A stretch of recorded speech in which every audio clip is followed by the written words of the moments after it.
informative speech, I will talk about borderline personality disorder. So, right in front of me is my laptop with all my notes. So, what is a borderline personality disorder?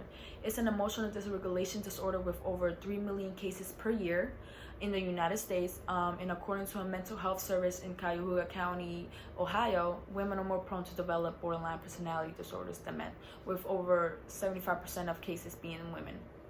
So symptoms may include disassociation, which is mentally distancing yourself from your emotions or from other people, impulsive behavior such as drug abuse and self-harm, insecurity, which is a disordered self-image, abandonment issues, attachment issues, depression, and anxiety.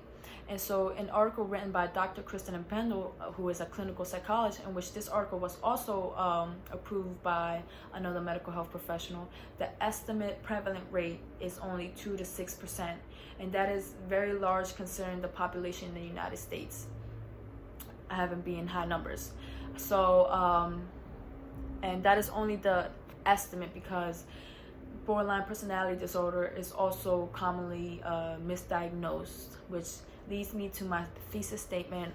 It is a prevalent disorder that is often misdiagnosed by mental health professionals with bipolar disorders due to similarity in symptoms, which causes many patients to receive the wrong treatment, which adds on to the stigma that borderline personality disorder patients are not treatable. So we'll go into the similarities in borderline personality disorder and bipolar disorder, and also the differences. This is all according to Dr. Frank Yeomans, who is a clinical associate professor of psychiatry at the Weill Medical College of Cornell University.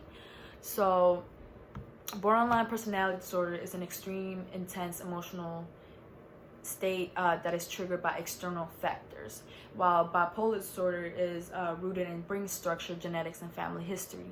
So a patient with borderline personality disorder is very reactive to events, while patients with bipolar disorder is somewhat reactive to events, but their symptoms may come up randomly. So one difference is that patients with borderline personality disorder cannot maintain a mental stability for long, meaning this affects them on a daily basis. And as for bipolar disorder patients, they could go mentally stable for periods of time with correct treatment. And so another main difference, which is very important for people to understand, is the treatments. So the treatments for borderline personality disorder is therapy. There is no known medication that cures borderline personality disorder. As for bipolar disorder, there is medications and with possible therapy. So we'll go on to the treatments for borderline personality disorder. So a researcher by the name of Dr. Perry Hoffman, who had a very big interest in borderline personality disorder in the 1990s, which resulted in her conducting researches, and then later on co-founding a family network that provides education on what borderline personality disorder is and how to manage it, which is now called National Education Alliance for Borderline Personality Disorder. Has researched many treatments that effectively helps patients. So we'll start off with the first treatment, which is called the dialectical behavior therapy. It is the most effective because it focuses on the percent emotion, accepting how you feel and how you can find the solution to your emotional problem. So it's a problem-solving approach specifically designed for borderline personality disorder. It includes therapy sessions, skill training classes or groups, and or mentors. So the next type of treatment is called the transference focused therapy. So it is a good first step for many patients is for them to understand borderline personality disorder and understand their emotions and interpersonal problems. It also requires therapy sessions. It requires trust between the therapist and patients. The more honesty, the more better the evaluation for the patient to ensure that they receive the correct and best possible treatment, because every case is different. And so the last type of treatment, which is also a therapy, is called mentalization-based therapy. It's a unique one. It's a unique therapy to help the patient understand other people's emotions and how their reactions to events can affect negatively to their family, loved ones, or everyday people. And other treatments may include self-care, so drinking more water, a better diet, exercising, or anything that keeps your focus off of your negative emotions, and anything that could lessen the symptoms. So how can mental professionals prevent misdiagnosis? Because sadly, for many patients, over 40% of borderline personality disorder patients have been previously misdiagnosed. As for other people with disorders, only 10% of them have been misdiagnosed. And so due to these misdiagnoses, it adds on to the stigma of patients not being treatable, which causes many patients to worsen. In some cases, some patients are denied help due to the stigma of borderline personality disorder not being treatable.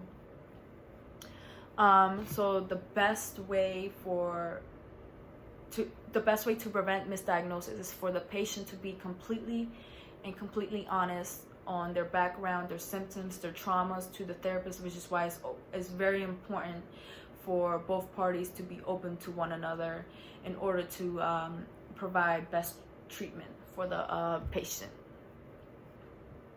So borderline personality disorder was highly stigmatized years back, but now it's a little bit less stigmatized. So like I said, is many therapists, many mental health professionals, they have a better understanding than what they did before. But still, it's very important for patients to be completely honest, which leads me to my conclusion. Borderline personality disorder is a very stigmatized disorder in which many patients are misdiagnosed, which results in more self-harm and in some cases suicide. It is a profoundly serious disorder that affects millions of people each year. It is quite common with a prevalent rate of 2 to 6, but due to lack of understanding and misdiagnosis, that is only the estimate rate. It is particularly important to inform that medication cannot cure borderline personality disorder, and that talk therapy is the most effective for patients with borderline personality disorder. And using medication can sometimes worsen the symptoms.